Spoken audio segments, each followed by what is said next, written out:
Hello hello hello, कैसे हैं आप लोग? तो उम्मीद करते हैं आप बहुत बहुत अच्छे होंगे। आप सबों की तैयारी बहुत अच्छी चल रही होगी। तो आप सभी का वेलकम है फिर से आपके अपने यूट्यूब चैनल राज राठौर एजुकेशन पर, जहां पर हम राठौर सर बाकी हमारी सारी टीम मिलकर आपके लिए बेहतरीन बेहतरीन सा कंटेंट लेकर आते हैं, जो कि आपके एग्जामिनेशन प्रोस्पेक्टिव से बहुत बहुत बहुत इंपॉर्टेंट होता है। तो सभी लोग जल्दी से क्लासेस में जुड़ जाइए, और क्लासेस को एक बार आप लोग पहले सेशन को शेयर करेंगे।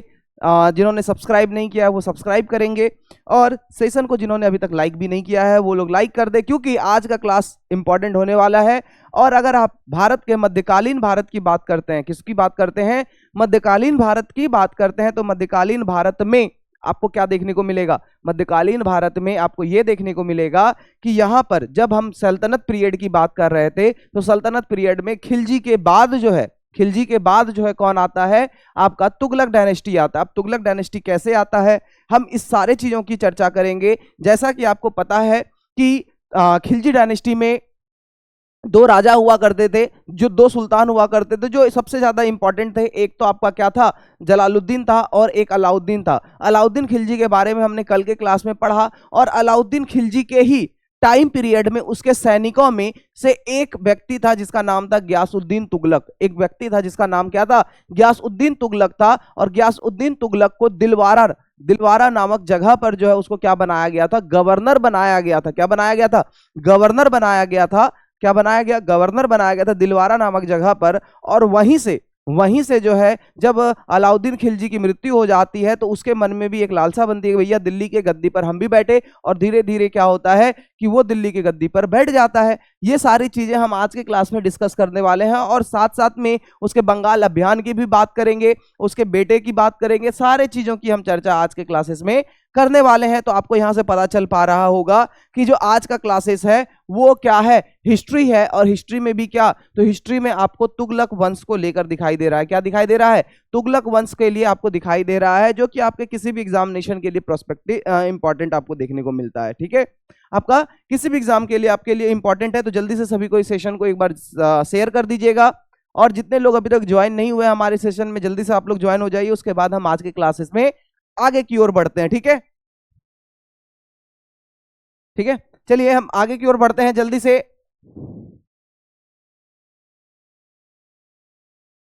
चलिए, तो आज का जो क्लास है हमारा, हम आप आज के थ्योरी की तरफ बढ़ते हैं। और आज का जो थ्योरी है इस थ्योरी की तरफ हम आगे बढ़ते हैं। और थ्योरी में अगर हम देखें तो आज हमको क्या पढ़ना है थ्योरी में? ठीक है, थ्योरी में आज हमको क्या पढ़ना है, तो हम इन सारी चीजों की चर्चा करते हैं। जैसे आप देख पा रहे होंगे मुख्य बिंदु, और उधर आपको गियासुद्दीन तुगलक की कुछ इमेजेस आपको दिखाई दे रहे हैं। जैसे आप देखिएगा कि गियासुद्दीन तुगलक जो है ये ज्यादा लंबे समय तक तो रूल नहीं कर पाता है, लेकिन जितने ही समय तक ये रूल करता है उतने ही समय में इन्होंने बहुत ही अच्छा काम किया। जैसे आप देखे होंगे कि अलाउद्दीन खिलजी और जलालुद्दीन खिलजी के बारे में जब हम बात कर रहे थे, तो जलालुद्दीन खिलजी जो है थोड़ा सा ये उदारवादी और नम्र विचार के सुल्तानों में से एक हुआ करता था। उसी तरीके से गियासुद्दीन तुगलक भी जो है आपका उदारवादी और नम्र विचारों में से क्या हुआ करता था? एक हुआ करता था। ठीक है, उदारवादी विचारों में से एक हुआ करता था। उसी तरह से यह जो है एक क्या हुआ करता था? उदारवादी और नम्र विचारों में से एक हुआ करता था। उसके बाद अगर आप देखेंगे कि इसका असली नाम जो है क्या मिलेगा? गाजी मलिक मिलेगा। क्या मिलेगा? गाजी मलिक मिलेगा। और यह 1320 से लेकर 1325 में क्या होता है? यह शासन करता है। 1320 से लेकर 1325 में सत्ता की स्थापना की बात करते हैं। खुसरो खान को पराजित कर तुगलक वंश की क्या रखी थी? नींव रखी थी। क्या रखी? तुगलक वंश की नींव रखी थी। इसका नाम है गियासुद्दीन तुगलक। ठीक है, अगर हम किला निर्माण की बात करेंगे तो 1321 में तुगलकाबाद किला एवं मेहरा उदय कारनवे बनवाया गया। उसके बाद अगर आप इसके प्रमुख सुधारों की बात करेंगे तो इन्होंने बहुत सारे सुधार भी किए, जैसे कर हो गया, न्याय व्यवस्था हो गया, इन सारे चीजों में सुधार हो गया। फिर साम्राज्य विस्तार की बात करेंगे आप, तो साम्राज्य विस्तार में बंगाल, द्वितीयक दक्षिणी रियासतों में विजय अभियान। फिर इसके निधन की बात करेंगे, 1 फरवरी 1325 को इनका क्या हो जाता है? निधन हो जाता है। और संभावितः षड्यंत्र की वजह से इसका निधन होता है, मतलब इसको एक षड्यंत्र के तहत मारा जाता है। ठीक है, ये सारी चीजें तो चल ही रही थी। इसके साथ साथ अगर आप देखेंगे विरासत में तुगलक वंश का मजबूत आरंभ और स्थापत्य एवं अद्वितीय उदाहरण भी हमें देखने को मिल जाता है। ठीक है, तो ये सारी चीजें हम आज के क्लास में क्या करने वाले हैं, पूरे अच्छे तरीके से डिस्कस करने वाले हैं। ठीक है, आज के क्लासेस में हम क्या करने वाले हैं, पूरे अच्छे तरीके से डिस्कस करने वाले हैं। तो जल्दी से आप लोग सेशन को ज्वाइन कर लीजिएगा, उसके बाद हम आगे बढ़ते हैं।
तुगलक वंश जो है ये कब से कब तक चलता है आपका, तुगलक वंश जो है 1320 से लेकर 1414 तक आपका देखने को मिलता है। वहीं तुगलक वंश और उसके प्रशासन की बात करते हैं तो सबसे पहले हम लोग उसके परिचय की बात करते हैं। तुगलक वंश जो है 1320 से लेकर 1314 1313 तक आपको देखने को मिलता है। ये एक महत्वपूर्ण मुस्लिम वंश था जिसका उद्भव इंडो तुर्की मूल से हुआ था। कहां से हुआ था, इंडो तुर्की मूल से इसका उद्भव या उद्गम देखने को मिलता है। वहीं अगर इसके ऐतिहासिक पृष्ठभूमि की बात करते हैं तो इसके जो संस्थापक थे जिसका नाम था गाजी मलिक, इनका क्या नाम था, संस्थापक जो थे ग्यासुद्दीन तुगलक का जो ओरिजिनल नाम था उसका नाम था गाजी मलिक, और बाद में इसको ग्यासुद्दीन तुगलक के नाम से जाना गया। किस नाम से, ग्यासुद्दीन तुगलक के नाम से जाना गया। कहता है कि 1320 में खिलजी वंश के पतन के बाद यह तुगलक वंश की क्या होती है, स्थापना आपको देखने को मिल जाती है। फिर वहीं अगर आप देखेंगे कि अवधि जो है आपको कब से कब तक देखने को मिलेगा, 1320 से लेकर 1343 तक आपको ग्यासुद्दीन तुगलक वंश देखने को मिल जाएगा, जिसमें प्रमुख शासक जो है ग्यासुद्दीन तुगलक, ठीक है, उसके बाद मोहम्मद बिन तुगलक और फिरोज शाह तुगलक हुआ करते थे। ये तीन प्रमुख शासक थे, जिसमें से हम मोहम्मद बिन तुगलक के बारे में भी बात करेंगे। अगर आप मोहम्मद बिन तुगलक के बारे में देखें तो ये बहुत सारे भाषाओं के विख्यात जानकार भी हुआ करते थे और साथ साथ में बहुत ही ज्यादा पढ़े लिखे सुल्तान में से एक थे, और साथ में इसकी किस्मत थोड़ा सा खराब ही मान सकते हैं कि ये जिस भी चीज को हाथ लगाते भैया वो सोना से पत्थर हो जाता, ऐसा कहा भी जाता है। और मोहम्मद बिन तुगलक ने ये ऐसे पहले सुल्तान थे जिन्होंने अपनी राजधानी को परिवर्तित किया और फिर से राजधानी को परिवर्तित किया। मतलब ये दिल्ली से दौलताबाद अपनी राजधानी लेकर जाते हैं और दौलताबाद से दोबारा अपनी दिल्ली को राजधानी बनाते हैं। तो खैर ये इनके समय में चलते रहा। फिर ग्यासुद्दीन फिरोज शाह तुगलक के बारे में बात करेंगे जिन्होंने फिरोजाबाद नामक शहर को भी बसाया। ठीक है, इन सारे चीजों को हम लोग आज के क्लास में डिटेल से बात करने वाले हैं। ठीक है, चलिए, कहता है विस्तार की बात करते, कहता है मोहम्मद बिन तुगलक के शासन में सल्तनत का विस्तार 1330 से लेकर 1335 के बीच दक्षिण भारत तक हुआ, लेकिन यह अस्थायी विस्तार देखने को मिलता है। वहीं अगर आप इसके पतन की बात करेंगे 1398 में तैमूर के दिल्ली पर आक्रमण ने वंश को कमजोर किया और जिसके बाद 1413 में इसका क्या हो गया, अंत होता हुआ दिखाई देता है। मतलब हम यह बोल सकते हैं कि इसका जो सबसे ज्यादा विस्तार है वो मोहम्मद बिन तुगलक के समय काल में देखने को मिलता है, और बाद में जब 1398 में तैमूर ने दिल्ली पर आक्रमण किया तो उसके बाद धीरे धीरे जो तुगलक वंश है इसकी नींव वो कमजोर होते जाती है, और 1413 में या 1414 में हम यह बोल सकते हैं कि जो है यह खत्म हो जाती है, और उसके बाद आपका सैयद वंश आता है। अगर आप कुछ वंशों की बात करें, कुछ सुल्तानों की बात करेंगे तुगलक वंश में, तो वो कौन है, जैसे सबसे पहले आप देखेंगे ग्यासुद्दीन तुगलक के बारे में। ग्यासुद्दीन तुगलक का शासन काल क्या से क्या रहा, तो 1320 से लेकर 1325 रहा। ग्यासुद्दीन तुगलक का शासन काल क्या रहा, 1320 से लेकर 1325 रहा। वहीं आप देखेंगे वंश की जो स्थापना है, खुसरो खान को हराता है, तुगलकाबाद किला बनवाया, ये सारी चीजें आपको देखने को मिलेगी। यह किसको हराता है, खुसरो खान को हराता है, उसके साथ साथ तुगलकाबाद का किला भी बनवाया। अब खुसरो खान के साथ साथ आप यह भी देखेंगे, खुसरो खान के साथ साथ ये क्या करता है आपका, ये जो है आपका किधर की ओर जो आपका क्या कहता है दक्षिण की तरफ आप जाएंगे तो दक्षिण की तरफ भी कुछ राज्यों को ये जीतता है अपने अंदर में। जब आप क्या देख रहे थे, किसके समय पे, अलाउद्दीन खिलजी के समय पे ये चीज हुआ था। उसके बाद आप देखेंगे मोहम्मद बिन तुगलक को, हम उन सारी चीजों की चर्चा करेंगे। 1325 से लेकर 1351 आपको देखने को मिलता है मोहम्मद बिन तुगलक। ये महत्वाकांक्षी योजनाओं पर असफल प्रयोगों के लिए प्रसिद्ध थे। ठीक है, महत्वाकांक्षी योजनाएं लाते थे और यह असफल प्रयोगों के लिए प्रसिद्ध है। मतलब इन्होंने जितने भी प्रयास किए, जितने भी प्रयोग किए, ये सारे के सारे आपके क्या होते चले गए, असफल होते चले गए। ठीक है, इसके बाद आप फिरोज शाह तुगलक की चर्चा करेंगे। तो फिरोज शाह तुगलक जो है आपका कब से कब तक, 1351 से लेकर 1388 तक देखने को मिलती है। और अगर आप देखेंगे कल्याणकारी शासक हो गया, सिंचाई एवं निर्माण के कार्यों पर इन्होंने बहुत ज्यादा ध्यान दिया था। ठीक है, सिंचाई और निर्माण कार्यों पर सबसे ज्यादा ध्यान देते हैं ये। उसके बाद आप मोहम्मद अंतिम तुगलक शासक की बात करेंगे तो 1388 से लेकर 1414 तक चलता है। इसमें कमजोर शासक तैमूर का आक्रमण के साथ इसका क्या हो जाता है, अंत हो जाता है। ठीक है, ये सारी चीजें तो है ही। अब साथ साथ में हम इसके प्रशासनिक ढांचाओं की भी बात करते हैं। किसकी बात करेंगे, प्रशासनिक ढांचाओं की बात करेंगे, जहां से अत्यधिक क्वेश्चन पूछने की संभावनाएं आपकी बनती भी हैं। जैसे आप देखेंगे, कहेगा कि तुगलक वंश का जो प्रशासन है यह अत्यधिक केंद्रीकृत हुआ करता था, जिसमें सुल्तान सर्वोच्च शक्ति हुआ करता था। मतलब कि जो सत्ता है वो सत्ता का पक्ष जो है ये सबसे ज्यादा सुल्तान के तरफ जाता था। मतलब सत्ता का सबसे अधिक पावर का इस्तेमाल जो है वो कौन करेगा, सुल्तान ही करेगा। और सुल्तान हर चीज के लिए जवाबदेह होगा, मतलब सुल्तान को हर चीज का आपको जवाबदेह देना होगा। इसकी प्रमुख विशेषताएं निम्नलिखित देखने को मिलती है। जैसे आप सुल्तान की बात करते हैं, कहता है सुल्तान शासन का क्या हुआ करता था, केंद्र हुआ करता था। मतलब सुल्तान के इर्द गिर्द ही पूरे राज्य पाट चला करती थी। उसके बाद जिसके पास सभी प्रशासनिक, सैन्य एवं न्यायिक अधिकार भी देखने को मिलते हैं।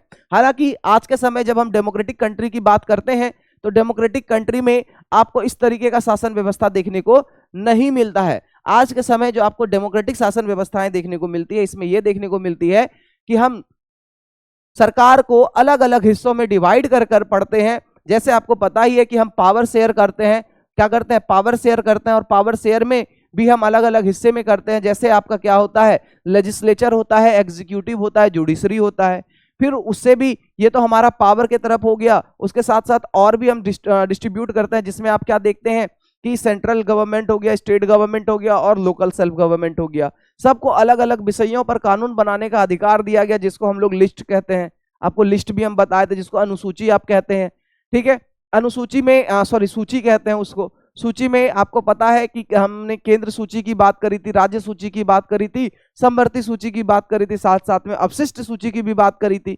तो इसी तरीके से यहां पर जो शासन व्यवस्था हुआ करती थी वो इस तरीके की शासन व्यवस्था नहीं थी। यहाँ की जो शासन व्यवस्था थी वो केंद्रीकृत शासन व्यवस्था थी। मतलब राजा के हाथ में ही सारा शक्ति होगा। मतलब एक तरह से बोल सकते हैं डिक्टेटर में नहीं, मोनार्की सिस्टम बोल सकते हैं। ऑब्वियस सी बात है, मोनार्की ही है। अब इसके मंत्री परिषद की बात करते हैं। जैसे वजीर, वित्त मंत्री जिसको कहा गया, दीवाने आरजी जिसको सेना कहा गया, दीवाने आरजी जिसको सेना कहा गया, काजी उल कुजात इसको न्याय कहा गया। काजी उल कुजात जो है वो क्या कहा गया, न्याय कहा गया। जैसे मंत्री सुल्तान की सहायता करते थे। ठीक है, ये सारे लोग जो है मंत्री जो है ये किसकी सहायता करेंगे, सुल्तान की सहायता करेंगे न्याय को सुनाने में। किसको सुनाने में, न्याय को सुनाने में जो है मंत्री क्या करेंगे, सुल्तान की सहायता करेंगे।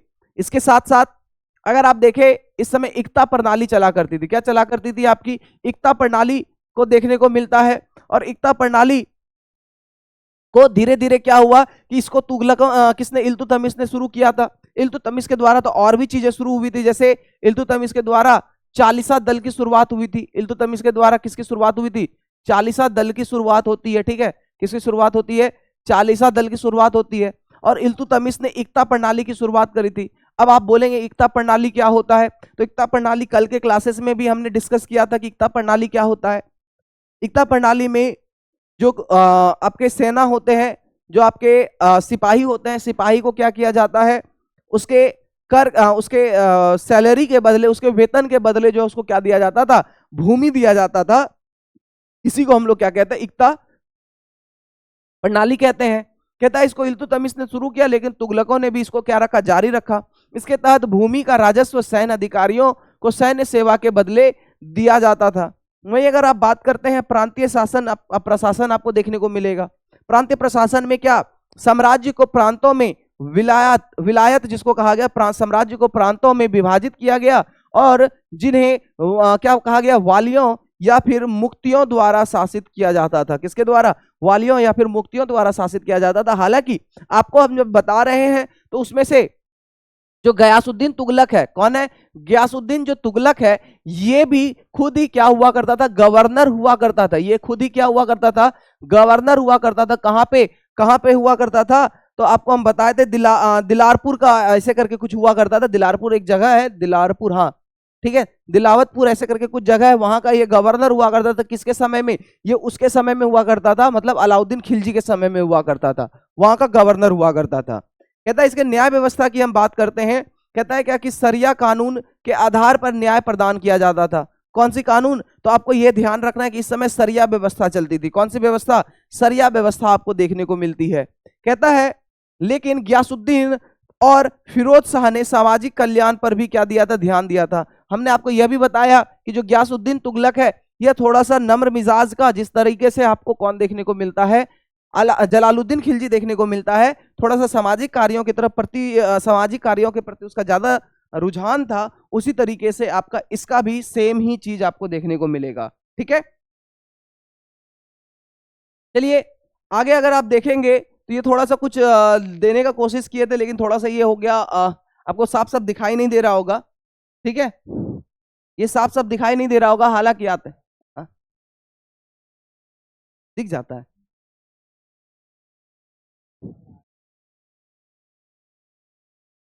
अच्छा, तो देखिए इसमें सुल्तान क्या होता था? सर्वोच्च होता था केंद्रीय प्रशासन में।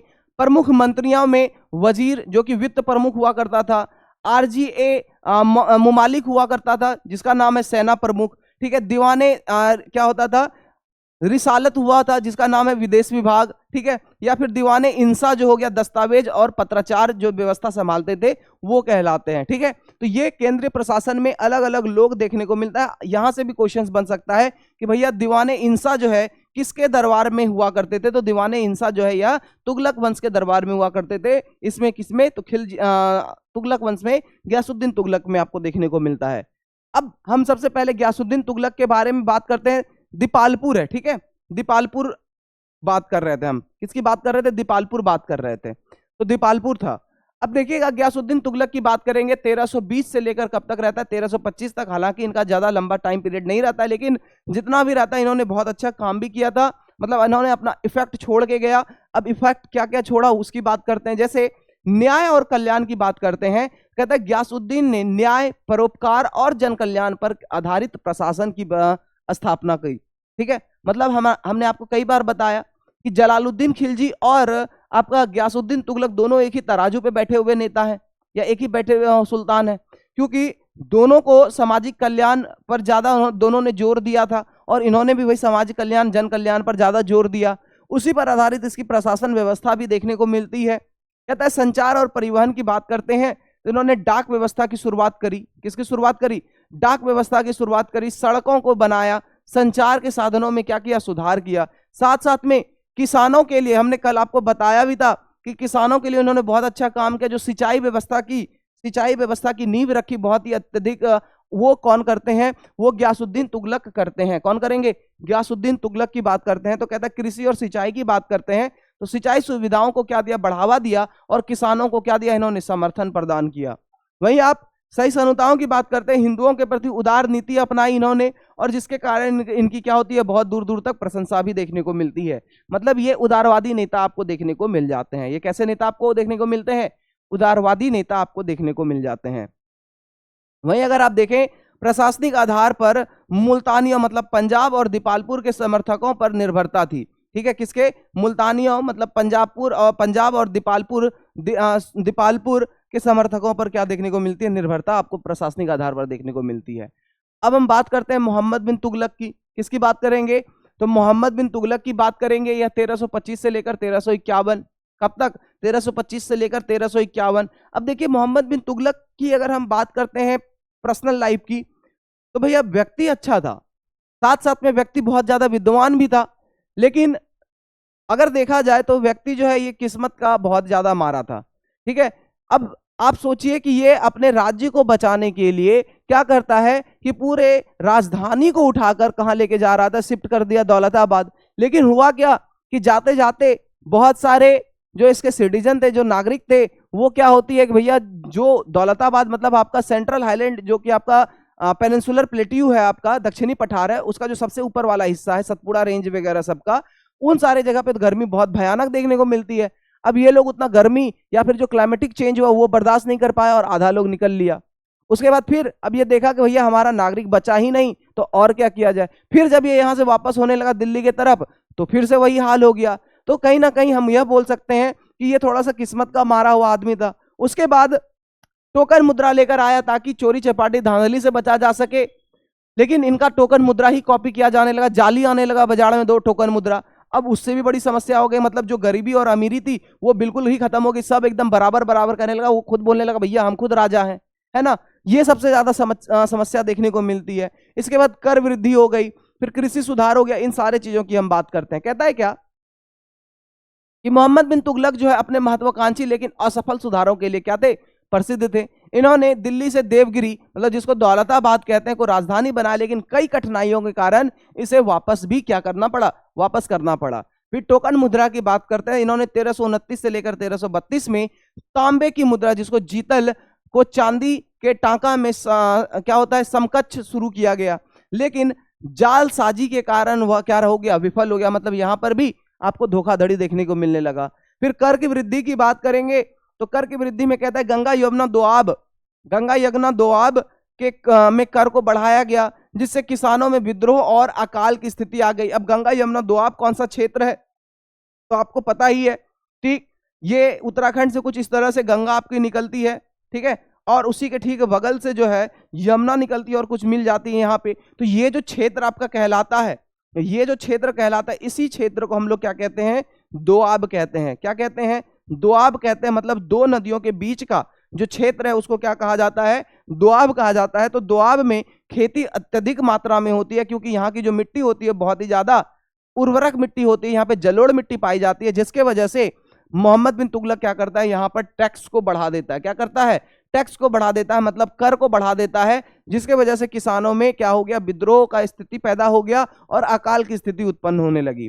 फिर कृषि सुधार आपको देखने को मिलता है। कहता है दीवान ए कोही, कौन होता है, दीवान ए कोही की स्थापना की और अमीर ए कोही को तकावी ऋण प्रदान करने का क्या दिया, दायित्व सौंपा गया। कहता है दीवान ए कोही की स्थापना करी और अमीर ए कोही को तकावी ऋण प्रदान करने की क्या दी गई, दायित्व सौंपी गई थी। ठीक है, चलिए आगे बात करते हैं। जैसे कूटनीति की बात करें तो कूटनीति में क्या देखने को मिलता है, जैसे मिस्र हो गया, चीन, ईरान के साथ इनका राजनयिक संबंध भी स्थापित हुआ। मतलब ये दूर दूर देशों के साथ अपना व्यापार भी कर रहा है और राजनयिक संबंध भी देखने को मिल रहा है। फिर निर्माण की बात करते हैं, जहांपना और आदिलाबाद किले जैसे शहरों का क्या करवाया गया, निर्माण करवाया गया। फिर आप आते हैं फिरोज शाह तुगलक की तरफ। कब आते हैं, फिरोज शाह तुगलक की तरफ आते हैं, जो कब से कब तक रहते हैं, 1351 से 1388 तक रहता है। और यही आखिरी रूलर जो कि आपका तुगलक वंश का सबसे इंपॉर्टेंट रूलर होता है। अगर आप फिरोज शाह ने स्थिरता और कल्याण पर ध्यान दिया, ठीक है, फिरोज शाह ने स्थिरता और कल्याण पर क्या दिया, ध्यान दिया, ठीक है। इसके बाद आप देखेंगे राजस्व सुधार की, तो राजस्व सुधार में कर को क्या कर दिया इन्होंने, कम कर दिया। और इसके साथ साथ आप देखेंगे किसानों पर क्या घटाया, बोझ भी घटाया। इसके साथ आप खराज जैसे 1/10 का उपज दिया जाने लगा, खमस जो 1/5 युद्ध लूट लिया, जजिया और जाकत कर जैसे लागू रहे। मतलब जजिया कर, जाकत कर ये जैसे आपको कर लागू देखने को मिलते हैं। इसमें नए विभाग का फॉर्मेशन हुआ, नए विभागों को बनाया गया। अब ये नए विभाग कौन कौन से थे, जैसे दीवाने खैरात बनाया गया। क्या बनाया गया, दीवाने खैरात बनाया गया, गरीबों को दान देने के लिए। किसके लिए, गरीबों के लिए दान दिया जाने लगा। गरीबों को दान देने के लिए एक नया विभाग बनाया गया। उस विभाग को क्या कहा गया, गरीबों के लिए दान, जिसको दीवाने खैरात कहा गया। दीवाने बदगान कहा गया। दीवाने बदगान किसके लिए था, दासों के लिए था। दीवाने बदगान किसके लिए था, दासों के लिए, जो नौकर उसके यहाँ काम क्या करते हैं उसके लिए आपको दीवाने बगदान बनाया गया। इसके साथ साथ दार उल सिफा बनाया गया। दार उल सिफा क्या था, गरीबों के लिए स्वस्थ सेवाएं थी। किसके लिए थी, गरीबों के लिए स्वस्थ सेवाएं थी। वहीं आप सार्वजनिक निर्माण की बात करते हैं, कहता है यमुना घाघर और यमुना सतलज नहर में लगभग 150 कुएं, 100 पुल और 50 बांध सहित 445 सार्वजनिक सार्वजनिक कार्यों को क्या किया, पूरा किया। मतलब हम यह बोल सकते हैं कि जो फिरोज शाह तुगलक है, इन्होंने भी बहुत सारे जन कल्याण वाले काम किए और साथ साथ में इन्होंने क्या किया, जन कल्याण के साथ साथ सार्वजनिक कार्यों को भी पूरा किया और लगभग 845 सार्वजनिक कार्यों को इन्होंने क्या किया, पूरा किया। कहता है क्या, इक्तादारी और जागीरदारी सिस्टम लेकर आता है। इक्तादारी और जागीर सिस्टम, मतलब इक्तादारी में वंशानुगत बनाया गया। इक्तादारी में क्या बनाया गया, वंशानुगत बनाया गया। मतलब भैया अब सीधा सीधा जिसके पास जो जमीन है वो जमीन उसका वंश के हिसाब से चलता रहेगा। उसके साथ साथ सैनिकों को भूमि आवंटन के लिए जागीर प्रणाली क्या कर दी गई, शुरू कर दी गई। अब जागीरदारी सिस्टम आपको देखने को मिलने लगा है कि नहीं, अब जो है जागीरदारी सिस्टम देखने को मिलने लगा। नए शहर बनाए गए जिसमें हमने आपको बताया फिरोजाबाद शहर था, हिसार था, जौनपुर था, जैसे शहर स्थापित हुए और आज भी यह शहर आपको देखने को मिल जाते हैं।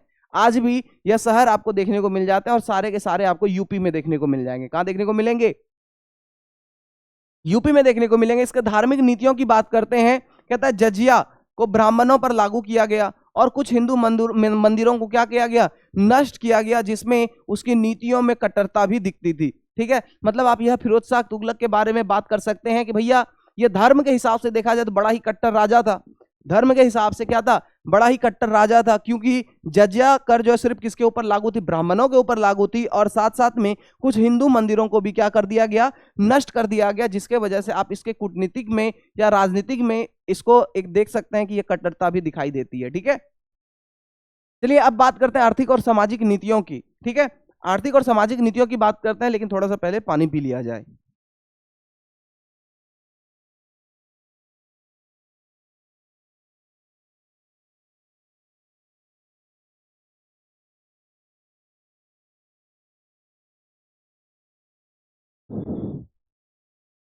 चलिए आगे बढ़ते हैं। तो कहता है आर्थिक विकास की बात करें तो आर्थिक विकास में क्या देखने को मिलता है, कहते हैं कारखाना की स्थापना ने आर्थिक गतिविधियों को क्या कर दिया, बढ़ा दिया। फिर सिंचाई में नहर और बांधों को कृषि को समर्थन दिया, जिससे उत्पादन भी बढ़ा। अब शहरीकरण भी देखने को मिलने लगा। अंतर्देशीय और समुद्री व्यापार ने शहरी केंद्र, स्कूल, मस्जिद और सार्वजनिक भवनों में विकास को क्या दिया, बढ़ावा दिया। ये सारी आर्थिक और सामाजिक नीतियां देखने को मिलती है। फिर धार्मिक नीतियों में गयासउद्दीन की उदारता से विपरीत फिरोज शाह ने शरिया को सख्ती से लागू किया और जिससे समाज में क्या बड़ा तनाव बढ़ते रह गया। हमने अभी अभी आपको बताया कि गयासउद्दीन तुगलक जो जीटी है और कौन सा फिरोज शाह तुगलक जो है एफएसटी है, फिरोज शाह तुगलक, ये दोनों में बहुत अंतर है। अंतर क्या है, ये उदार है, ठीक है, उदारवादी नीति के लिए जाना जाता है। ये कट्टरवादी नीति के लिए जाना जाता है। किसके लिए जाना जाता है, यह जो है कट्टरवादी नीति के लिए जाना जाता है। ठीक है, कट्टरवादी नीति के लिए जाना जाता है। इन्होंने क्या किया, जजिया कर वगैरह पर थोड़ा सा लूज दिया, ये जजिया कर को और ज्यादा सख्ती से बनाए रखा। इसके साथ साथ अगर आप देखेंगे तो यहाँ पर क्या देखने को मिलता है कि शरिया कानून भी लाया गया। ठीक है, ये किसके द्वारा, फिरोज शाह तुगलक के द्वारा। और फिरोज शाह तुगलक ने बहुत सारे शहरों का निर्माण भी करवाया। जो शहर क्या था आपका, क्या था, फिरोजाबाद था। क्या था, फिरोजाबाद आपको कहते हैं, फिरोजाबाद हो गया। ठीक है, फिरोजाबाद हो गया। इसके साथ साथ हिसार हो गया। क्या हो गया, हिसार हो गया। और इसके साथ साथ जौनपुर हो गया। क्या हो गया, जौनपुर हो गया। ये सारे राज्य आपको देखने को मिलते हैं या ये सारे शहर देखने को मिलते हैं। ठीक है,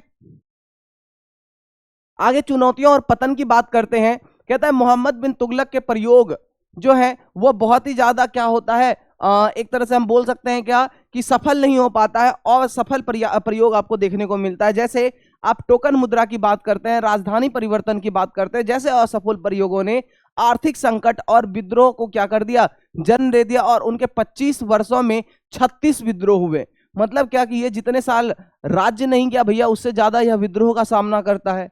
या 25 साल तुगलक वंश पर ऐसे सुल्तान रहता है, लेकिन यहाँ पे 36 बार इसको विद्रोह का सामना करना पड़ गया। वहीं भ्रष्टाचार की बात करते हैं। उदाहरण के लिए आप देखिएगा कि 1377 में गुजरात में क्या देखने को मिलता है, शमसलुद्दीन दमघानी ने कर नहीं चुकाया, जिससे क्या हुआ, विद्रोह देखने को मिलता है। फिर आंतरिक कमजोरियां भी बहुत सारी थी, जिसमें अक्षम उत्तराधिकारी और आंतरिक कलह ने वंश को क्या कर दिया, कमजोर कर दिया। मतलब अब यहाँ पे क्या होने लगा कि भैया हम राजा बनेंगे, जिसको आंतरिक कलह कहते हैं। अब यहाँ पर अपने राजस्व को बचाने के लिए या फिर अपने सत्ता को स्थापित करने के लिए लोग जो आपस में ही लड़ाई लड़ रहे हैं घर के अंदर ही, जिसके वजह से यह कमजोर बनती चली गई। फिर बाहरी आक्रमण तो हो ही रहा था, उस समय मंगोलों का भी बहुत ज्यादा खौफ था। साथ साथ में लगे हाथ 1398 में तैमूर ने भी आक्रमण कर दिया और दिल्ली पे पकड़ के जाके थूर थार दिया तुगलक वंश को। ठीक है, तो यहाँ पर यह देखने को मिला कि आक्रमण ने दिल्ली को क्या कर दिया, तबाह कर दिया, जिससे जो वंश कभी उभर ही नहीं सकी और धीरे धीरे वंश जो है पूरी तरह से ओम नमः स्वाहा हो गया। ठीक है, चलिए आगे बात करते हैं। गयासुद्दीन तुगलक की बात करें, इन्होंने क्या क्या प्रशासनिक फोकसों पर काम किया। जैसे गयासुद्दीन तुगलक की आप बात करते हैं तो गयासुद्दीन तुगलक ने न्याय, संचार, कृषि पर काम किया। प्रमुख सुधारों में बात करें तो डाक व्यवस्था में सुधार किया, न्यायिक व्यवस्था और सिंचाई व्यवस्था में इन्होंने क्या किया, सुधार किया। अब इन्होंने कौन कौन सी चुनौतियां देखने को मिली, जैसे विरोधियों का दमन किया, स्थिरता बनाए रखी। इसके बाद आप आते हैं मोहम्मद बिन तुगलक पर, तो बेचारा बहुत ही महत्वाकांक्षी राजा तो थे, उन्होंने महत्वाकांक्षी सुधार भी किए, साथ साथ में कूटनीति भी अच्छा करते थे, लेकिन राजधानी परिवर्तन फेल हो गया, टोकन मुद्रा यह भी फेल हो गया, फिर दीवान को ही बनाया गया। अब इस समय इस दोनों के वजह से, मतलब राजधानी परिवर्तन और टोकन मुद्रा के वजह से आर्थिक संकट, विद्रोह और असफल अभियानों का सामना भी करना पड़ जाता है। फिर आपका फिरोज शाह तुगलक आता है, जिसने राजस्व, सार्वजनिक कार्य और कल्याण वाले काम तो किए, लेकिन इसके नीतियों में कट्टरता दिखाई दी और इसमें वंशानुगत इक्तदारी, जागीर, नहरें, अस्पताल जैसी चीजों को बनवाया गया, प्रमुख सुधार किए गए। लेकिन चुनौतियां यहाँ पे कर वृद्धि, धार्मिक उत्पीड़न भी देखने को मिलते हैं। ठीक है, ये सारी समस्याएं इसके समय पर आपको देखने को मिल जाएगा। अब आप बात करते हैं कुछ स्पेशल एक्सप्लेनेशन ऑफ मोहम्मद बिन तुगलक के बारे में बात करते हैं। तो मोहम्मद बिन तुगलक में आप देखेंगे, कहता है मोहम्मद बिन तुगलक को उनके अनोखे और ज्यादातर असफल प्रयोगों के लिए जाना जाता है। इसकी बात हमने करी भी। साथ साथ में आप देखिएगा बीपीएससी एग्जाम में यहाँ से बहुत सारे क्वेश्चंस पूछे भी जाते हैं, इसीलिए हमने ये टॉपिक आपके सामने रखा भी। वहीं अगर आप राजधानी का स्थानांतरण की बात करते हैं तो सबसे पहले इन्होंने दिल्ली से दौलताबाद जो है राजधानी को कब किया, 1327 में किया। कब किया, 1327 में दिल्ली से दौलताबाद राजधानी को लेकर गए। अब साथ में कहता है क्या कि मोहम्मद बिन तुगलक ने दिल्ली से अपनी राजधानी को कहा, दक्षिण भारत में देवगिरी, जिसे दौलताबाद भी नाम दिया गया, स्थानांतरित किया। ठीक है, परंतु कारण क्या हुआ, राजनीतिक कारण देखने को मिलता है। कहता है दौलताबाद मध्य भारत में था, जिससे पूरे साम्राज्य पर नियंत्रण आसान हो सके।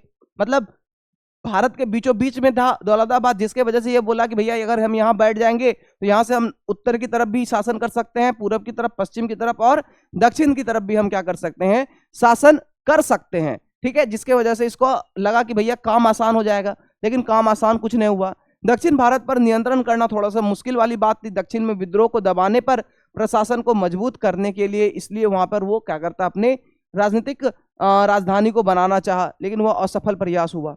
असफलता का कारण लोगों में असंतोष देखने को मिलती है।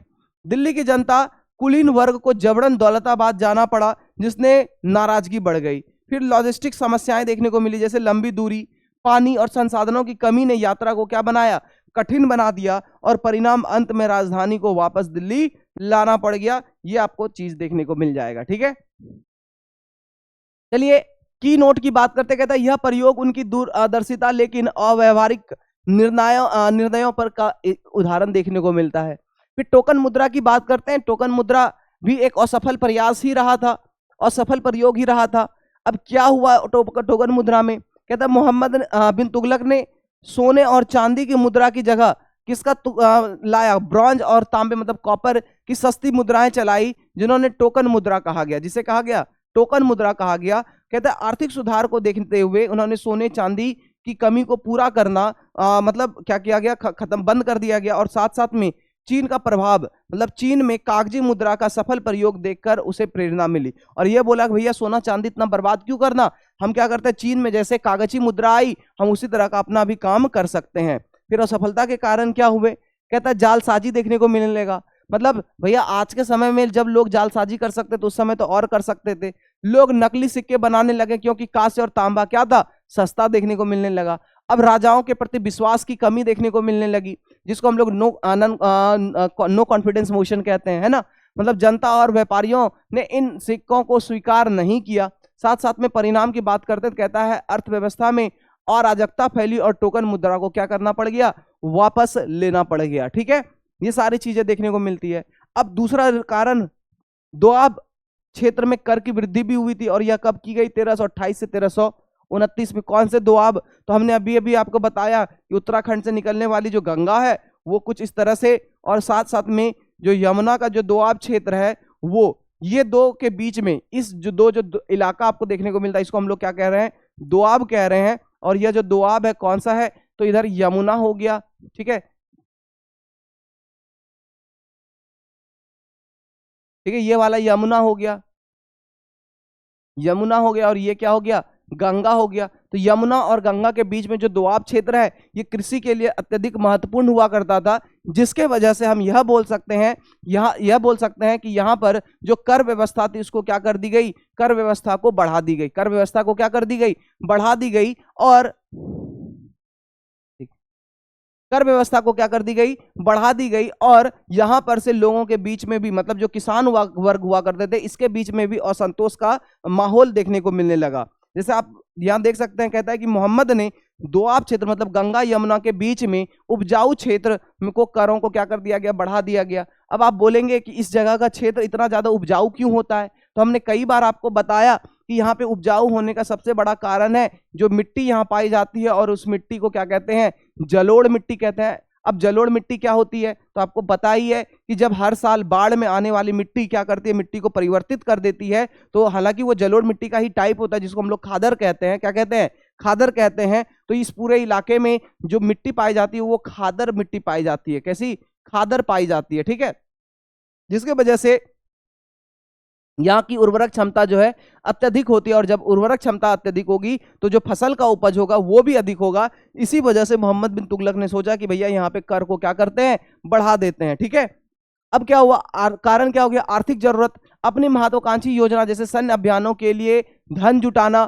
फिर असफलता का कारण यह रह गया कि गलत समय, यह वृद्धि उस समय की गई जब क्षेत्र में क्या पड़ा हुआ था, अकाल पड़ा हुआ था। मतलब यह कर की वृद्धि तब हुई जब इस क्षेत्र में, ये जो दोआब क्षेत्र आप देख रहे हैं, इस पूरे दोआब क्षेत्र में क्या हुआ था, पूरा का पूरा अकाल पड़ा हुआ था, एकदम सुखाड़ आया हुआ था, 2-3 साल से बाढ़ ही नहीं आया। तो एक तरह से हम बोल सकते हैं कि ये इलाका पूरी तरह से क्या हो गया था, इतना सुखाड़ पड़ गया था कि कुछ उपज नहीं हो पा रहा था। उस समय ये क्या करता है, वृद्धि करता है, जिसके वजह से किसान गुस्से में आ जाते हैं। कहता है किसानों पर बोझ बढ़ता चला गया, बढ़ते हुए करों ने किसानों को बर्बाद कर दिया, और इसी वजह से विद्रोह का सामना करना पड़ा, और किसान और स्थानीय लोगों ने क्या कर दिया, विद्रोह कर दिया। परिणाम आप देखेंगे कि कर वृद्धि को वापस लेना पड़ा, और प्रशासन की छवि क्या हो गई, खराब हो गई। ठीक है, फिर महत्वाकांक्षी सैन्य अभियानों की अगर आप बात करते हैं, तो महत्वाकांक्षी सैन्य अभियानों में आपको क्या देखने को मिलेगा कि मोहम्मद बिन तुगलक ने कई बड़े सैन्य अभियान शुरू किए जो ज्यादातर असफल रहे।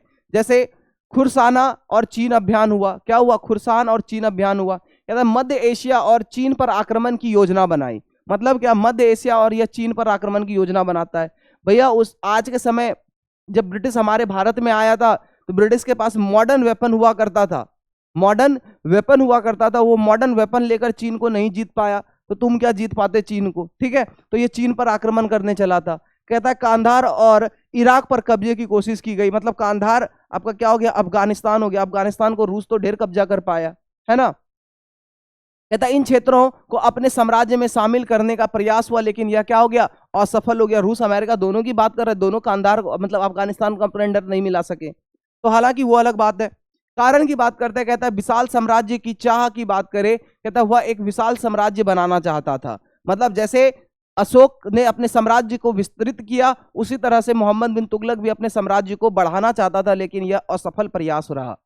वहीं आप बात करेंगे राजनीतिक विस्तार की या रणनीतिक विस्तार की बात करेंगे। कहता है विदेशी क्षेत्रों पर नियंत्रण, विदेशी क्षेत्रों पर नियंत्रण से शक्ति और प्रतिष्ठा बढ़ाना, यह क्या हुआ, असफलता का कारण बनता चला गया। कहता है अवास्तविक योजनाएं लाई गई, जिसके वजह से ये सारी चीजें असफल हो गई। जैसे इन अभियानों के लिए संसाधन और सैन्य तैयारी क्या रही थी, अपर्याप्त रही थी। उसके बाद अगर आप देखेंगे लंबी दूरी, खुरसाना और चीन की दूरी ने रसद मतलब लॉजिस्टिक को क्या कर दिया, असंभव बना दिया गया। मतलब अब खुरसान और चीन पर जब यह आक्रमण करने के लिए जाने लगा, भैया जो लॉजिस्टिक सामान लगता है, जो राशन लगता है, वो क्या हो गया, बड़ा ही मुश्किल हो गया, तो वो असंभव बना दिया। फिर आप आर्थिक बोझ की बात करेंगे, इन अभियानों ने खजानों को क्या कर दिया, खाली कर दिया। ऑब्वियस सी बात है कि आप जब जब किसी युद्ध की बात करते हैं तो भैया खजानों पर बड़ा ही प्रभाव पड़ता है, खजाना पर बड़ा ही प्रभाव पड़ता है। फिर परिणाम की बात करते हैं, कहता है सभी अभियान असफल रहे और साम्राज्य क्या हो गया, कमजोर हो गया। ठीक है, साम्राज्य क्या हो गया, कमजोर हो गया। अगर आप नोट की बात करें, यह उनकी महत्वाकांक्षा और व्यवहारिक सैन्य योजनाओं का क्या रहा था, एक उदाहरण। ठीक है, अब देखिए बीपीएससी के द्वारा बहुत सारे क्वेश्चंस इसमें पूछे भी गए हैं, तो उन सारे क्वेश्चंस की हम बात करेंगे। ठीक है, उन सारे क्वेश्चंस की हम क्या करते हैं, चर्चा करते हैं।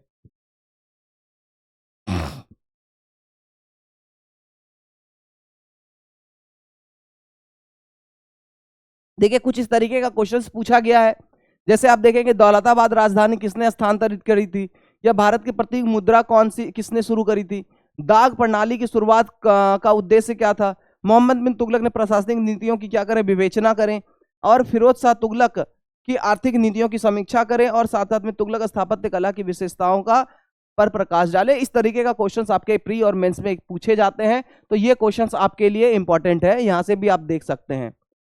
अब आता है आपका एक जो पॉइंट्स है फिरोज शाह तुगलक के बारे में, मोहम्मद बिन तुगलक के बारे में हमने पढ़ लिया। अब हम बात करते हैं किसके बारे में, फिरोज शाह तुगलक के बारे में बात करते हैं। तो कहता है क्या कि 1351 से यह कब तक रहता है, 1388 तक रहता है, जिसको हम लोग कल्याणकारी और कार्य प्रशासन की व्यवस्था के नाम से भी जानते हैं। साथ साथ में फिरोज शाह तुगलक के बारे में अगर आप जाने तो फिरोज शाह तुगलक को हम लोग उदारवादी और कल्याणकारी सुल्तान के रूप में भी जानते हैं, लेकिन थोड़ा सा इसको अपने कट्टरपंथियों के नीतियों की वजह से भी जाना जाता है, क्योंकि हमने अभी अभी आपको बताया कि फिरोज शाह तुगलक जो है ये क्या करता है, अपने कट्टर नीतियों की वजह से ये बहुत सारे हिंदू मंदिरों को क्या करता है, नष्ट करता है, साथ साथ में ब्राह्मणों के ऊपर जजिया कर लगाता है। ये चीजें ये ज्यादा इसके क्या बोलते हैं, एक विरोध की तरफ जाता है। ठीक है, तो कहता है क्या, फिरोज शाह तुगलक ने दिल्ली सल्तनत के तुगलक वंश को एक प्रमुख शासक बने, और साथ साथ में इन्होंने 1351 से 1388 तक शासन व्यवस्था भी की, और साथ में इन्होंने तुगलक वंश को स्थिरता प्रदान करने की कोशिश भी करी थी। तो ये सारी चीजें तो हमने अभी अभी आपको देखा भी, हमने आपको बताया भी, और साथ में आपने को यहाँ पे बताया कि विद्रोह से निपटने में उनकी बहुत सारी उनकी कमजोरी और विकेंद्रीकरण ने उसके शासन को क्या किया, प्रभाव किया। जैसे आप देखेंगे पहला कारण कल्याणकारी और जनहित हितैषी नीतियों की बात करेंगे, तो कहता है फिरोज शाह तुगलक ने उनके जन कल्याणकारी कार्यों के लिए विशेष रूप से याद किया जाता है। उन्होंने समाज में के कमजोर वर्गों के उत्थान के लिए कई कदम उठाए जो उस समय शासकों में असामान्य देखने को मिलता है। और साथ में हमने आपको यह भी बताया कि जब जन कल्याणकारी व्यवस्था की हम बात कर रहे थे, तो जन कल्याणकारी व्यवस्था में इन्होंने लगभग 845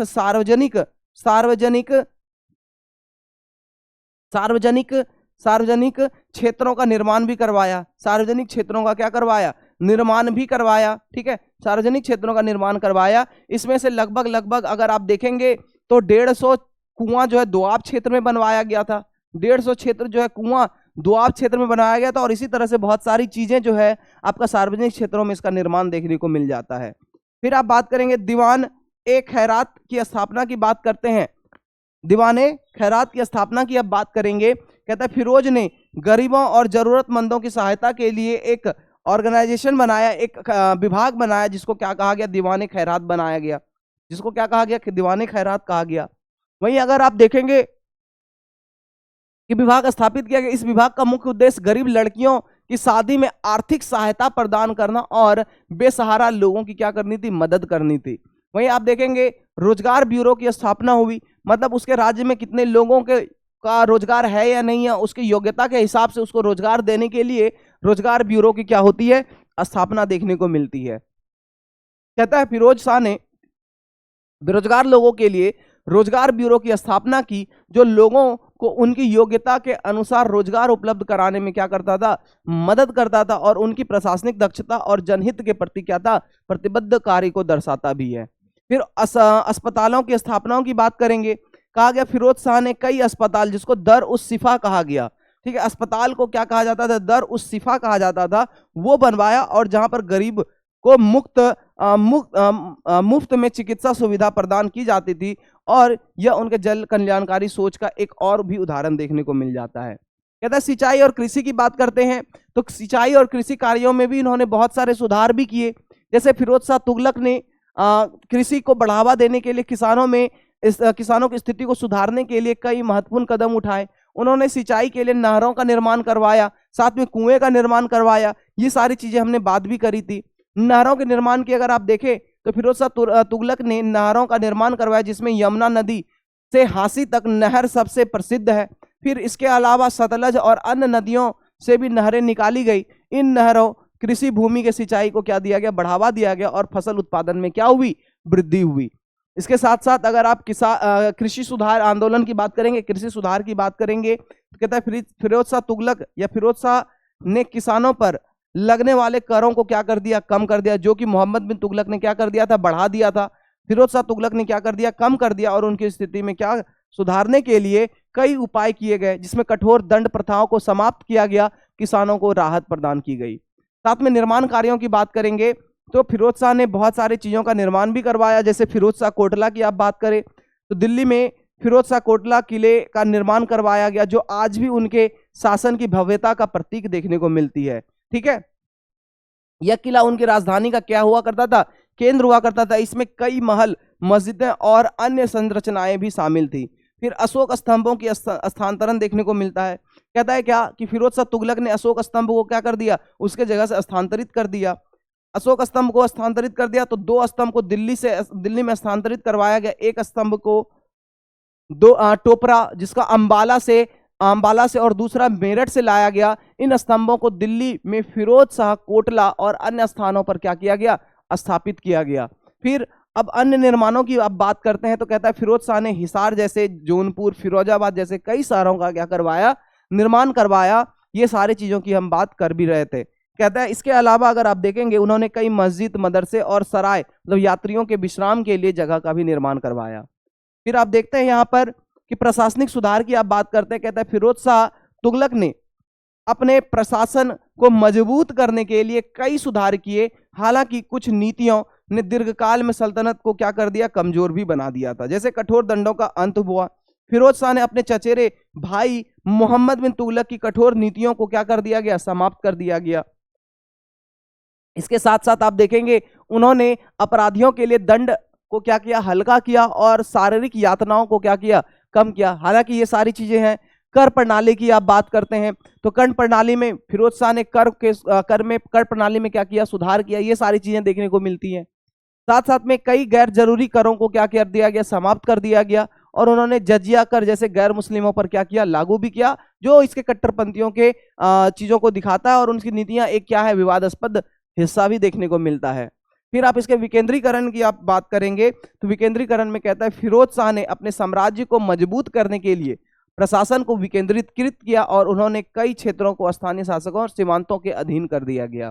ठीक है, फिर आप कमजोरियां और विद्रोह की बात करेंगे तो कमजोर विद्रोह में फिरोज शाह तुगलक का शासन क्या हुआ, कई मायने में सफल रहा, लेकिन कुछ नीतियां जो रही उसकी वह क्या हुई, कमजोरियां पैदा करती हैं और सल्तनत को क्या कर दिया, कमजोर करता चला गया। फिर जैसे ही फिरोज शाह तुगलक खत्म होता है, फिरोज शाह तुगलक के बाद जो उसके आने वाले सक्सेसर होते हैं वह और भी ज्यादा कमजोर नीतियों के साथ आते हैं और धीरे धीरे हम ये बोल सकते हैं कि जो तुगलक वंश है वो पूरी तरह से क्या हो जाती है, खत्म हो जाती है। ठीक है, फिर विद्रोह से निपटने में कमजोरी की बात करते हैं। जैसे आप देखेंगे कहता है फिरोज विद्रोह को कुचलने में असफल रहा और बंगाल, सिंध, अन्य क्षेत्रों में विद्रोह बढ़ते चले गए, जिन्हें वे प्रभावी ढंग से नियंत्रित नहीं कर सके। और उनकी उदार नीतियों ने सामंतों और स्थानीय शासकों को और ज्यादा मजबूत कर दिया। ठीक है, फिर विकेंद्रीकरण के दुष्परिणामों की बात करते हैं। कहता है प्रशासन के विकेंद्रीकरण ने सल्तनत की एकता को कमजोर किया और स्थानीय शासकों ने स्वतंत्रता की मांग कर दी। मतलब अब क्या होने लगा, जो आप इक्तदारी प्रणाली में क्या देख रहे हैं कि जो लोगों को उसके सैन्य कार्य के बदले जो उसको भूमि दिया जा रहा है, अब धीरे धीरे वो जागीर बनता चला जा रहा है। धीरे धीरे क्या हो रहा है, जागीरदारी सिस्टम की तरफ आते चला जा रहा है और वो खुद राजा से अलग होकर अपने राज्य को या एक इंडिपेंडेंट स्टेट को बनाना शुरू कर देता है। और वही लोग सबसे पहले राजा का क्या करता है, विद्रोह भी करता है। ठीक है, जिसने दिल्ली सल्तनत का क्या हो गया, पतन शुरू हो गया। फिर वहीं आप बात करेंगे सांस्कृतिक और धार्मिक नीतियों की, तो सांस्कृतिक और धार्मिक नीतियों में बहुत सारी चीजें देखने को मिलती है। जैसे कि मदरसे और मस्जिदों का निर्माण करवाया गया। जजिया कर आपको देखने को मिलता है। ठीक है, जजिया कर के वजह से बहुत सारे लोगों में असंतोष की स्थिति पैदा हो जाती है। जजिया कर के वजह से बहुत सारे लोगों में असंतोष की स्थिति पैदा हो जाती है, क्योंकि यह धार्मिक आधार पर क्या करती है, मतभेद का प्रतीक है। ठीक है, ये आपको एक तरह से जजिया कर के बारे में देखने को मिलता है, जिसका हमने आपको चर्चा भी करके बताया। अब आज का क्लास का क्या होता है, मेन पार्ट आता है आपका, ऑब्जेक्टिव का हिस्सा आता है। क्या आता है, ऑब्जेक्टिव का हिस्सा आता है। तो जल्दी जल्दी से आप लोग क्या करेंगे, आंसर देंगे और आंसर में बताएंगे कि कौन क्या किया था और क्या नहीं किया था। जैसे पहला क्वेश्चन है आपका, पहला क्वेश्चन क्या है आपका, तो पहला क्वेश्चन है तुगलक वंश की स्थापना किसने करी थी। जल्दी जल्दी आप लोग फटाफट इसका आंसर देंगे। हम हर एक क्वेश्चन के लिए आपके पास 20 सेकंड का टाइम दिया जाएगा, 20 नहीं 10 सेकंड का टाइम देंगे हम आपको। ठीक है,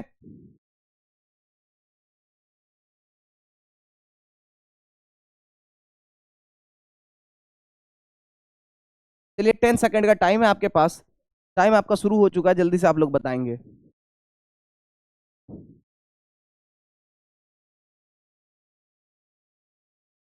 टाइम आपका खत्म हो गया है। ठीक है, तो हमारा कहता है तुगलक वंश की जो स्थापना है वो किसके द्वारा करवाया जाता है, गयासुद्दीन तुगलक के द्वारा होता है। कब होता है, तो 1320 में होता है। और यह कब से कब तक रूल करता है, 1320 से लेकर 1325 में। ठीक है, 1320 से लेकर 1325 तक रूल करता है। ठीक है, अब इसके आंसर की तरफ आते हैं आप। तो आंसर में आपको यह भी देखने को मिलता है, आंसर में यह देखने को मिलेगा कि गयासुद्दीन तुगलक ने 1320 में तुगलक वंश की स्थापना की थी। उसने खुसरो, उसने, एक मिनट रुकिएगा थोड़ा सा।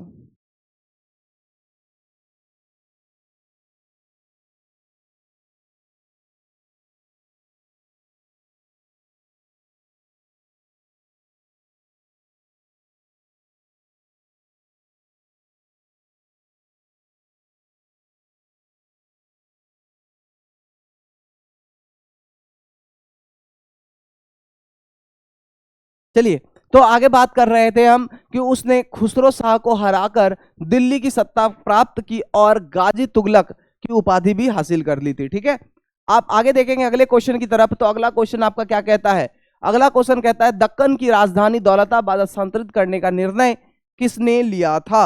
जल्दी जल्दी से आप लोग बताएंगे कि दक्कन को अपनी राजधानी बनाने का मतलब निर्णय किसने लिया था। तो वह कौन हो जाएगा, चलिए 10 सेकंड का टाइम था, 10 सेकंड आपको दिया जाता है, फटाफट एकदम बताएंगे, जल्दी जल्दी से आंसर है, एकदम तेजी से आंसर आप लोग बताएंगे।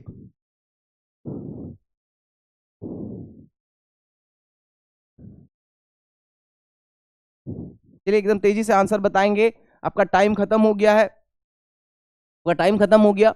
तो जल्दी से आप लोग बताएंगे, तो कौन हो जाएगा, गयासुद्दीन होगा, मोहम्मद बिन तुगलक होगा, फिरोज शाह तुगलक होगा। तो ये कौन हो जाएगा, मोहम्मद बिन तुगलक हो जाएगा। ये कब से कब तक, 1325 से लेकर हम यह बोलेंगे कि 1351 तक यह दिल्ली सल्तनत की गद्दी पर बैठता है। ठीक है, यही क्या करता है, दिल्ली से, कहां से, दिल्ली से दौलताबाद, दिल्ली से कहां लेके जाता है, दौलताबाद जो है, दौलताबाद अपनी राजधानी को स्थानांतरित करता है और दौलताबाद से फिर ये दिल्ली लेकर आ जाता है। ठीक है, दौलताबाद से फिर यह दिल्ली लेकर आ जाता है। चलिए आगे देखते हैं अगले क्वेश्चन की तरफ। तो कहता है मोहम्मद बिन तुगलक ने दिल्ली दक्कन की राजधानी दौलताबाद स्थानांतरित करने का आदेश जो है कब दिया था, 1327 ईस्वी में दिया था। लेकिन यह प्रयोग क्या रहा, असफल रहा और इससे प्रजा में क्या हुआ, बहुत कष्ट देखने को मिलता है। ठीक है, ये सारी चीजें हुई। इसके बाद आगे आता है आपका अगला क्वेश्चन। अगला क्वेश्चन आपका आता है कि तुगलक वंश के किस सुल्तान को विद्वान सुल्तान कहा जाता है। तो आपको 10 सेकंड का समय दिया जाता है, 10 सेकंड का समय दिया जाता है। तुगलक वंश को किस सुल्तान को विद्वान सुल्तान का उपाधि दिया जाता है। तो देखिए हमने आपको बताया था गयासुद्दीन तुगलक के बारे, सॉरी मोहम्मद बिन तुगलक के बारे में। ठीक है, मोहम्मद बिन तुगलक के बारे में हमने आपको बताया कि मोहम्मद बिन तुगलक जो है एक बहुत ही पढ़ा लिखा व्यक्ति हुआ करता था। मोहम्मद बिन तुगलक बहुत ही एक पढ़ा लिखा व्यक्ति हुआ करता था। ठीक है, उसको बहुत सारे भाषाओं का ज्ञान भी था। तो इसमें हम यह बोल सकते हैं कि कौन होगा, मोहम्मद बिन तुगलक हो जाएगा। कौन हो जाएगा, मोहम्मद बिन तुगलक जो है उसके विद्वा बौद्धिक विचार और प्रयोगों के कारण विद्वान सुल्तान कहा जाता है। हालांकि उसके अधिकतर प्रयोग जैसे टोकन मुद्रा, राजधानी हस्तांतरण क्या रहे, विफल रहे थे। ठीक है, चलिए अगला क्वेश्चन है, चौथा नंबर। समय आपको दिया जाता है 10 सेकंड का, जल्दी से आप लोग आंसर बनाएंगे।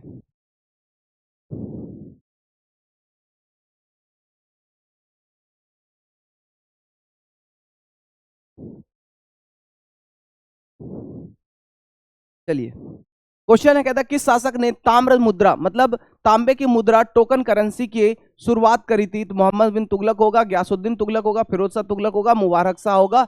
तो कौन हो जाएगा? मोहम्मद बिन तुगलक हो जाएगा आपका। ठीक है, चलिए आगे बात करते हैं। कहता है मोहम्मद बिन तुगलक ने चांदी की मुद्रा की जगह तांबे के टोकन की मुद्रा को क्या किया? जारी किया।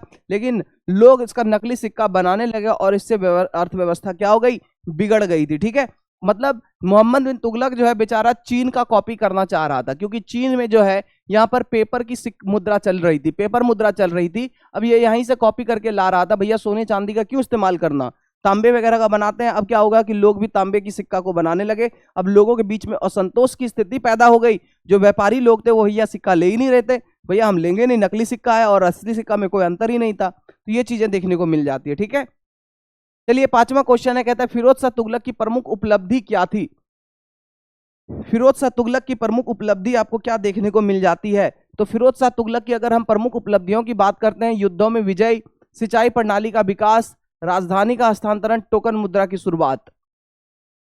तो देखिए राजधानी का हस्तांतरण फिरोज शाह तुगलक नहीं करता है, टोकन मुद्रा की शुरुआत यह भी नहीं करता है, युद्धों में विजय यह भी नहीं, सिंचाई प्रणाली का विकास सबसे अधिक देखने को मिलता है। फिरोज शाह तुगलक जो है वो कौन सा? सिंचाई प्रणाली में विकास देखने को मिलता है फिरोज शाह तुगलक के द्वारा। ठीक है, तो इसका आंसर फिरोज शाह तुगलक हो जाएगा, सिंचाई प्रणाली हो जाएगा। आगे बात करते हैं, कहता है किस तुगलक शासक ने किस तुगलक शासक के शासन काल में इब्न बतूता भारत आया था? किस तुगलक के शासन काल में इब्न बतूता भारत आया था? जल्दी से आप लोग इसका आंसर देंगे। इब्न बतूता जो है यह किस तुगलक शासन काल में भारत आया था? वो गयासुद्दीन तुगलक होगा, या मोहम्मद बिन तुगलक होगा, या फिरोज शाह तुगलक होगा, या फिर महमूद शाह हो जाएगा? तो जल्दी से आप लोग आंसर देंगे इसका। ठीक है, जल्दी से आप लोग इसका आंसर देंगे कि किसके शासन काल में आया था इब्न बतूता। चलिए जल्दी से आप लोग इसका आंसर देंगे।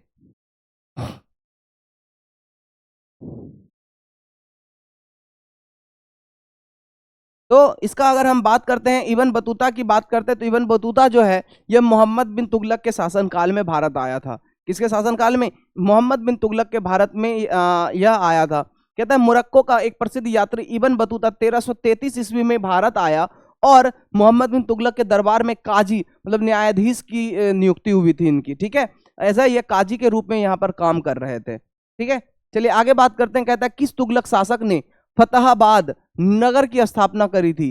किस तुगलक शासक ने फतेहाबाद नामक शहर की स्थापना करी थी? तो फतेहाबाद नामक शहर जो है किसने बनाई थी? गयासुद्दीन तुगलक होगा, फिरोज शाह तुगलक, मोहम्मद बिन तुगलक, या मुबारक शाह? अगर आप देखिए फिरोज शाह तुगलक की, तो फिरोज शाह तुगलक ने तो फिरोजाबाद हो जाएगा। क्या हो जाएगा? फिरोजाबाद हो जाएगा। इसके बाद साथ में हिसार भी हो जाएगा। क्या होगा? हिसार भी होगा। साथ में जौनपुर भी हो जाएगा आपका। क्या होगा? जौनपुर ही हो जाएगा। यह किसके द्वारा? फिरोज शाह तुगलक के द्वारा। अब मोहम्मद शाह तुगलक के द्वारा क्या बनाया गया? गयासुद्दीन या फिर मुबारक शाह? इस तीनों में से किसके द्वारा बनाएगा? जल्दी से आप लोग इसका आंसर देंगे, एकदम तेजी से इसका आंसर दीजिएगा आप लोग। तो इसका आंसर क्या हो जाएगा? फिरोज शाह तुगलक के द्वारा। किसके द्वारा? फिरोज शाह तुगलक ने कई नगरों की स्थापना करी, जिनमें से फिरोजाबाद, फतेहाबाद प्रमुख हुआ करते थे। ठीक है, साथ साथ में आगे बढ़ते कहते हैं किस सुल्तान ने ब्राह्मणों पर जजिया कर लगाया था? तो ब्राह्मणों पर जजिया कर लगाने का काम जो है यह किसका था? फिरोज शाह तुगलक का था। किसका था? फिरोज शाह तुगलक का जजिया कर लगाने का काम था। ठीक है, इसके वजह से इसकी कट्टरता थोड़ा सा दिखाई देती है। कहता है फिरोज शाह तुगलक ने कट्टर इस्लामी नीतियों का पालन किया और ब्राह्मणों पर क्या लगाया? जजिया कर लगाया, जो कि पहली बार हुआ था। ठीक है, तो ये एक तरह से आपका क्या हुआ, आज का सेशन यहीं पर समाप्त होता है। उम्मीद करते हैं आज का सेशन में आपको मजा आया होगा। अगर मजा आया तो जितना हो सके हमारे सेशन को लाइक, शेयर और सब्सक्राइब करेंगे। और जिन्होंने अभी तक हमारे चैनल को सब्सक्राइब नहीं किया है, आपसे रिक्वेस्ट है कि आप हमारे चैनल को सब्सक्राइब करें। उसके बाद मिलते हैं आप कल के क्लास में। कल का जो क्लासेस होने वाला है हमारा, वो कल का क्लास किस चीज से रिलेटेड होगा? तो वो हमारा होगा, आज आपका क्या हो गया? तुगलक वंश हो गया। तो कल जो होगा सैयद और लोदी वंश दोनों हो जाएगा। क्या होगा? कल सैयद और लोदी हो जाएगा, क्योंकि सैयद वंश उतना ज्यादा बड़ा है नहीं आपका। सैयद वंश कुछ छोटे ही समय काल के लिए आपको देखने को मिलेगा, हालांकि लोदी वंश थोड़ा सा लंबे समय के लिए देखने को मिलेगा। तो लोदी और सैयद जो है कल दोनों एक ही क्लास में आपका क्या होगा? खत्म हो जाएगा। और कल के क्लास के बाद फिर से हमारा परसों जो होगा वो मुगल वंश चलेगा। ठीक है, क्या चलने वाला है? मुगल वंश चलने वाला है। अब मिलते हैं कल के क्लास में, तब तक के लिए टाटा बाय बाय, जय हिंद। गुड नाइट, राधे राधे, हर हर महादेव। फिर से सब लोगों को सब्बा खैर और जाते जाते जय हिंद।